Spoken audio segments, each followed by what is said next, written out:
everyone, and welcome back to another video at my YouTube channel. As you can hear, I'm still not over my allergy mess, which it did turn into a sinus infection and bronchitis. Nothing other than that, though. I don't have any strange viruses. Just a good old-fashioned sinus infection and bronchitis, which totally stinks. And I don't sleep, and I sound like a frog, and it's horrible. But anyway, I went to the doctor yesterday, got a steroid shot and some antibiotics. So I'm hopeful by tomorrow I will be doing much better. Sorry. Okay, so on to this cards that we're doing today. I decided I wanted to play with these watercolor pencils that came in the Simon Says Stamp March 2020 card kit. And in the kit was also these watercolor images by Suzy Plantamura. Simon carries a whole line of her designed watercolor images, and they're all super cute. These are florals in this one, but she does some super cute stuff, as well as seasonal florals and seasonal things. So I will link to her page at Simon down below. And if you want to check out her watercolor cards, they are printed on Ranger watercolor paper. They're printed on the smooth side, not the more textured side. They do blend. Sorry, I had to stop for a coughing fit. Anyway, they do blend pretty nicely on this paper. I was pretty happy with their results. Said I did a comparison at the end of my March unboxing, and a comparison to the Arteza watercolor pencils, and they're pretty similar. So I think they're fine. I'm not real sure of the price point. I think them and Arteza are probably pretty comparable to each other. Okay, so here I am doing some. I decided that the center of these flowers just needed a little more depth, some darker color in there. So I'm just taking my water brush and just rubbing it on the pigment on the pencil and picking it up and putting it onto my card. And I also went back to my yellow and decided I wanted to add some yellow inside these leaves too. And this is just an easy way to just lightly brush in some color. And I really like this look. I thought it turned out really well, this technique. And so I will be doing this again. I still, in the end, was not super excited about how the center of these flowers look. So I did take some Nuvo sparkle drops in gold and just dot the centers. And you'll see in the final photograph that really made the centers of these flowers really pop. And so I was very happy with my end product after that.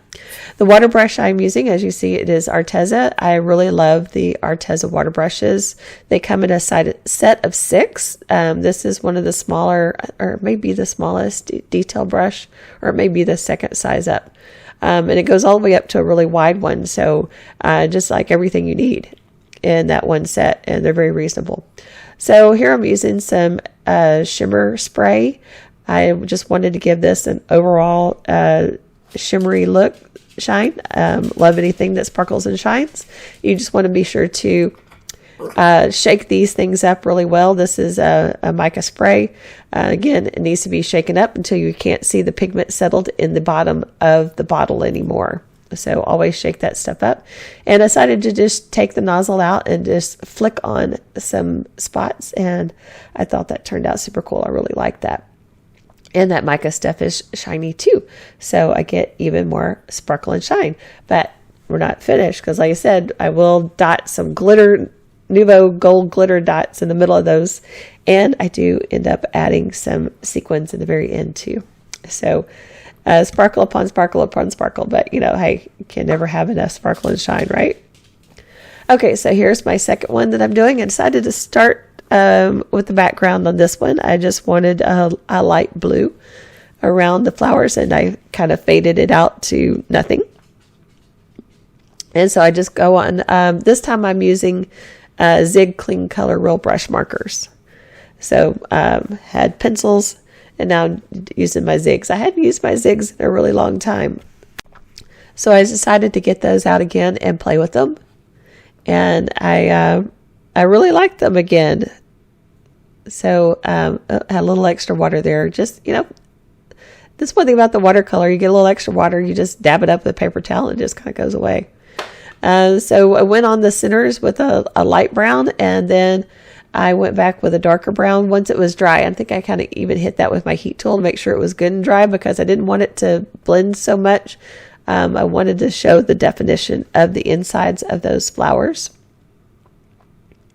And I'm super sorry about how froggy my voice sounds, but I just really wanted to get this video out there. So I decided to add detail to these flowers with 2 Copic markers, a red and a kind of an orangey red, or a reddish orange. Anyway, the caps are right there. You can see the colors. So I put a basic layer of yellow on with my Arteza, and then I went back with these to add some depth and dimension. And I will use a couple of greens for the stems as well.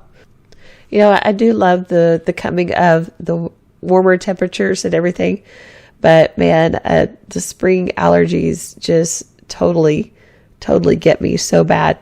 So like, not this past weekend, but the weekend before, we had a warm weekend and a really strong southern wind, which blows the mountain cedar pollen up from the valley. And I am highly allergic to mountain cedar. And so Monday morning, I woke up totally stopped up and everything.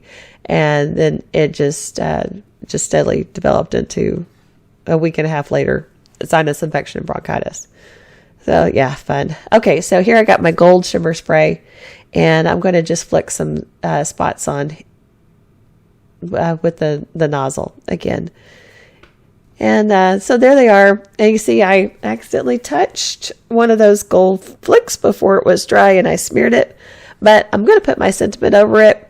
And this one is a really bold, dark sentiment in the stamp set Stronger Together by Simon. And so I think it covers it up and you don't really notice it. So all good. Mistakes are just embellishment opportunities, right? Right.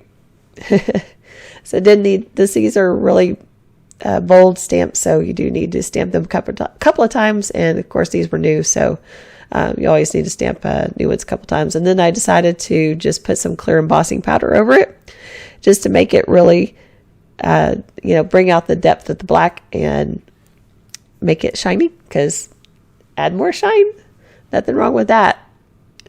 So another sentiment from that same stamp set. And then I will coat that again. I'm using a VersaFine ONYX black ONYX ink. I always say that backwards. Do you say that backwards? I always say that backwards. Then I'll just heat set these. And then I'm going to just trim them down a little bit, especially the sides where, where the print doesn't go all the way to the edge. So I'm going to just trim it off so it looks like the print just goes off the edge. And I'm going to clean up that one little edge just slightly. And I'm going to put these on, so 4 1/4 by 5 1/2 card bases, but I'm going to add a little sliver of Tim Holtz metallic cardstock. I'm really loving this Tim Holtz metallic cardstock because it's super thick, it die cuts well, and it's very thick and sturdy. It has craft cardstock on the back of it, so you can sand this stuff too and have a really cool effect. But I just love the colors. It comes in a bunch of different colors, and like I said, I just love how thick it is and how shiny it is. And so I will link down below to Simon's page that has all these on it, as well as scrapbook.com's page that has all these on it. Those are 2 of my favorite places to shop, and I do those are affiliate links, so if you are inclined to shop, then I would appreciate shopping through my links. It helps me to earn just a little bit of money where I can buy the latest things coming out and show you guys more things in the crafting world. I didn't like how the the bottom lined up, so I just trimmed it with my guillotine trimmer. Those guillotine trimmers are great for you can just slice through multiple layers of anything. They're really great. And we are getting close to being done. This one I decided to just stick down flat. The other one I put some foam tape on, and you saw me mash down my foam tape with my Teflon bone folder, because any kind of tape adhesive is pressure sensitive. You always want to mash it down thoroughly, and that way you know that it is adhered and it will not come apart on you. So any kind of tape that you use, pressure sensitive, mash, mash, mash. Okay, so these are all done, and here are some final looks of these cards. I hope to be back very soon without a froggy voice to bring you another crafty video. Until then, have a great day and stay healthy.